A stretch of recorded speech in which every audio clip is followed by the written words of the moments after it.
Welcome to Fighting 101.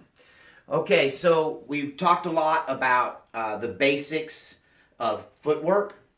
I showed you how stick fighting and hand-to-hand fighting footwork is very similar. We talked about the box, changing your stances, right? So we should have everything from the waist down kind of worked on.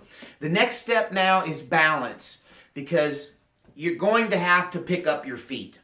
This is why martial artists will often work over boxers, because boxers fight from the waist up, from the bottom down. It's just that's just their wheels that set them up, right? But in fighting, you have to pick your feet up, because if you don't and your leg is locked and you get kicked in the leg and you don't pick your foot up, right, and your leg is anchored, it's going to break your leg. So kicking boxers in the legs is one of the quickest ways to end a street fight, because they haven't learned the basic move of picking their knee up.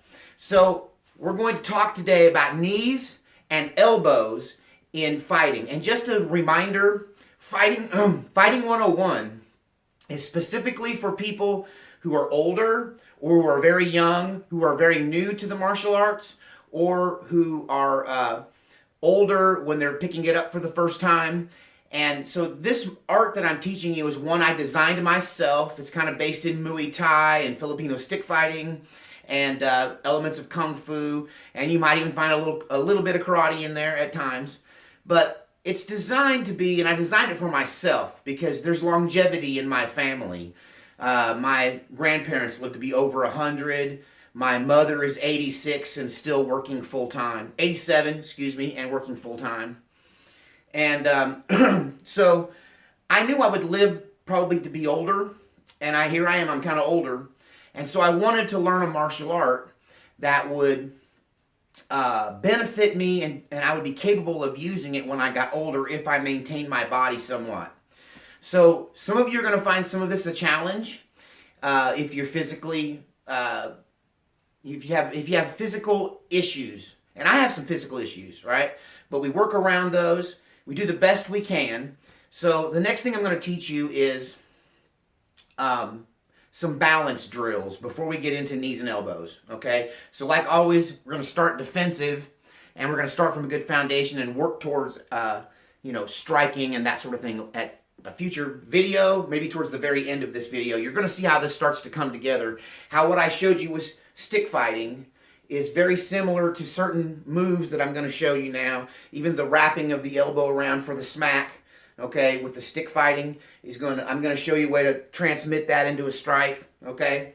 So, but right now, let's talk about balance. That's one of the biggest challenges when you get older. I'm experiencing that because of a bad knee, and I had some neuropathy from diabetes, but I lost 65, almost 70 pounds in the last 7 months. So I've reversed type 2 on myself, I believe, and my symptoms have gone away, and I'm getting my balance back. But simple drills, just like standing on one foot for as long as you can and switching feet, and just doing that. If nothing else, then just learning to balance yourself. Hold it as long as you can. I call this the Flamingo. You can make it pink if you want to. You can also call it the high wire act. But you want to get to where you can stand independently on each foot without losing your balance, okay? So what we're basically wanting you to learn to do is this. So everybody just go ahead and do this with me. I know it looks silly. I call it the chicken, or you could call it the Mick Jagger. But the Mick Jagger is going to help you learn how to stay fluid on one foot. Another one is to bring it up and freeze it. And just in the morning, as an exercise, it's a great way to get the blood pumping and to work on your balance. One foot, then the other. One foot, then the other. I call this the marching band, okay? So a couple of drills for you to make what I'm going to show you easier. Let's start from the waist up, in case we still have some balance issues that we're working on. And I'm going to show you a thing called the triangle block. They call it a triangle block because you form a triangle between your head, your hand, point of your elbow, and your shoulder. The triangle block, first I want to say that as I teach you, I'm going to say this over and over again, that we don't want to absorb a strike, right? If you absorb a strike, even if it's a glancing blow, you know? Even if you intentionally block them and you executed the block, if you absorbed the force from it, you made a mistake because you can't take much more of that. It'll break your body down over time. So the best way to avoid a punch is to not be there. So we're going to talk about parrying in a future video. You'll see that box step come in handy, okay, as we move the attack off of our axis, right? But right now, we're going to say the worst case scenario happened and someone's hitting you. This is going to protect your head. This is going to protect your head and your face, all right? Now, the next thing I'm going to show you, I call the Muay Thai wall. Because like I said before, if you get kicked in this leg and you don't pick it up, you don't pick that leg up, it's going to break your knee. Also, if a kick is coming in, if the attack is below the waist, bring the leg up and create the triangle block here to absorb it. Now you have to have good balance. You have to be ready to take it and bounce back, okay? Or to take it and lunge forward. Once again, do with this as best you can. But if you find yourself in the fetal position on the ground getting stomped, this is kind of doing the turtle, right? This is the correct way to do the turtle. We're just doing it standing up, okay? I don't want you to absorb these blows, but you need to learn this in case you can't deflect it, in case you're just too slow, in case you can't get out of the way, in case for some whatever reason the guy keeps hitting you with something that you can't get out of the way of, then what you need to do is absorb it. Unfortunately, that's not the best choice, but we're going to start from the bottom and come up. So here's how you defend yourself with a block, okay? This is all blocks from the side, even the ones from the front. You can get both hands up. Or you can just angle and absorb the blow here, here, or here, but not necessarily. You don't want them taking your head off, right? Protect your vitals and your tender parts, all right? So here's another drill I call the merry-go-round. And we're going to start by the top half we showed you, top half of the triangle block. We're going to combine it for the wall. Excuse me, I knocked myself off balance. I'm watching the screen. I don't have that bad a balance. I'm just watching the screen, and it throws me off balance sometimes. But I want to make sure my form is correct. I need a big mirror up there, and I wouldn't pay so much attention to the camera. So here we go. You got the top half. You got the bottom half, right? On this side, you got the top half. You got the bottom half. You should practice this and this. And I'll tell you another thing. This is a basic ab workout. So it may be hard to do this if you have weak abs. But the more you can do this, the stronger your abs will get. It works your upper abdominals and your lower abdominals. And you do it in a circle like this, I call it the merry-go-round. So this is good fitness, good exercise. Let's really get in there and crunch it in tight. Just like this. All the way around in a circle.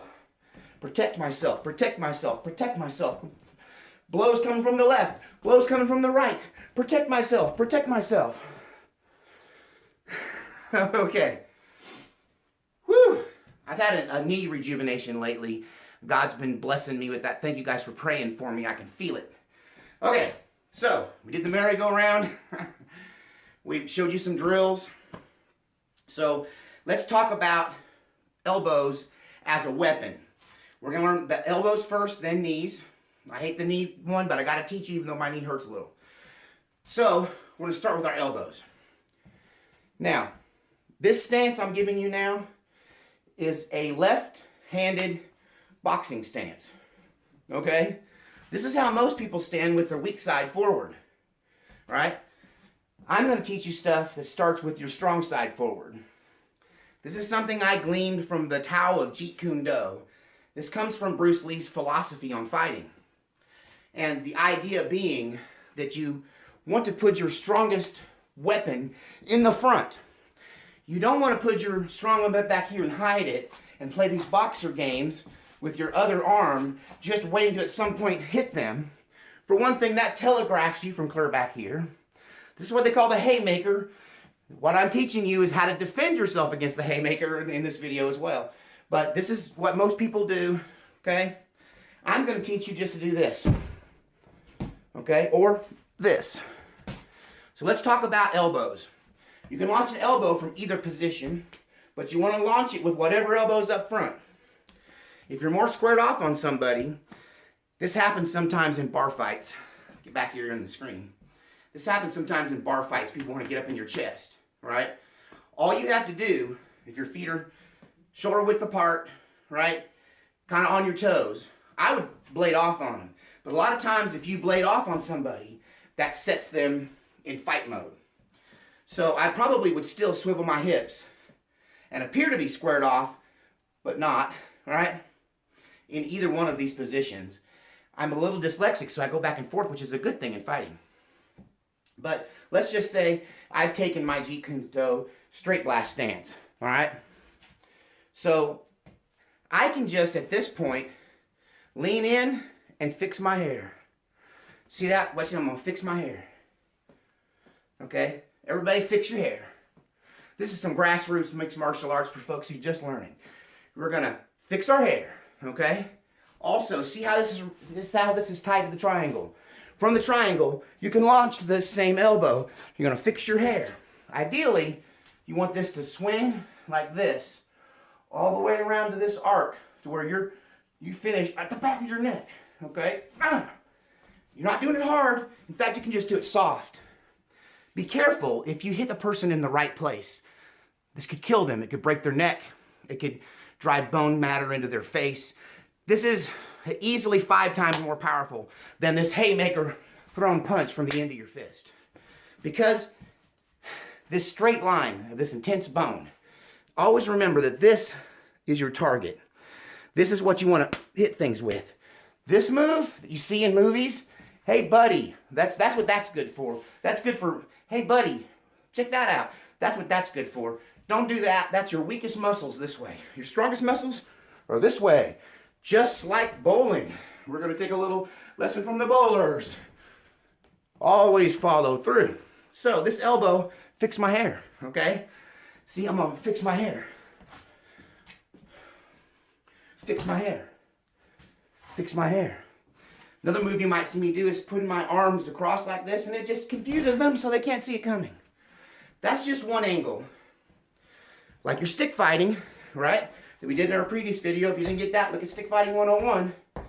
We're going to give you this windmill, this water wheel, okay? And we're going to show you this elbow from every angle. So you've got fix my hair, and now I'm just going to adjust this. At some point, I'm going to want to come my head under here and go across. So you don't want to poke yourself in the eye. Don't poke yourself in the eye. But as you come around this angle, okay, you're going to want to get under here for the crosses, right? When you can come under this way and hook back that way as well. Still, this is your target. Here, not here, not here, not here. You'll hurt yourself. Here. This is why this is so powerful. It directly connects to your shoulder joint. You can put all of your energy from your entire body into this, and it's a direct uppercut. I'm telling you what, it knocks people out. It just knocks people out. A granny could knock somebody out if she just takes a step forward and fix her hair. Okay? But let's do the wheel. So we're going to start from here. You can do this from this position, right? To work this side of your body. So you want to go here, here, here, and over. That's half the wheel. Right? Then we're going to cut here. We're going to go up, up, up. You get back a little bit, up, up, okay? So now that's half your wheel, okay? It's the whole wheel from one side. Now we're going to get the wheel from the other side. Bam, okay? Notice how these are all similar. Boom, right? We know that one. Boom, boom, boom. I'm going on the inside now. Boom, boom, from the top. Boom, boom, boom, boom. Boom, boom, boom. That's over the top even, just hit the top one. Always with this being the striking surface that you're using right here. That little flat spot right there at the point of your elbow, okay? Don't hit somebody with your fist. These bones in your hands are tiny. If you're going to hit somebody, hit them with your palm, hit them with your elbow. If you must hit them with your fist, hit them with a hammer strike, okay? Future videos. So take some time now, work out on your own, put on some cool music you like, get up in front of a mirror, even if you're 90 years old, right? And practice the wall. Practice your pelican. I mean your, what is it? The flamingo. Practice your flamingo. Practice the merry-go-round. All the way around. See, it's got me glowing, got me sweating. Got my wind up. If someone tries to hit you, turtle up while you're standing up. Take a step back. Take a step back. You want to advance on sub bunny. Fix your hair. Fix your hair. You can do this on the inside. They got a hold of you. Your hands are in here. Just fix your hair. Just fix your hair. Fix it. It's messed up. Your mind's messed up. See, it's really messed up. Ah! Just fix your hair. Till next time on Fighting 101.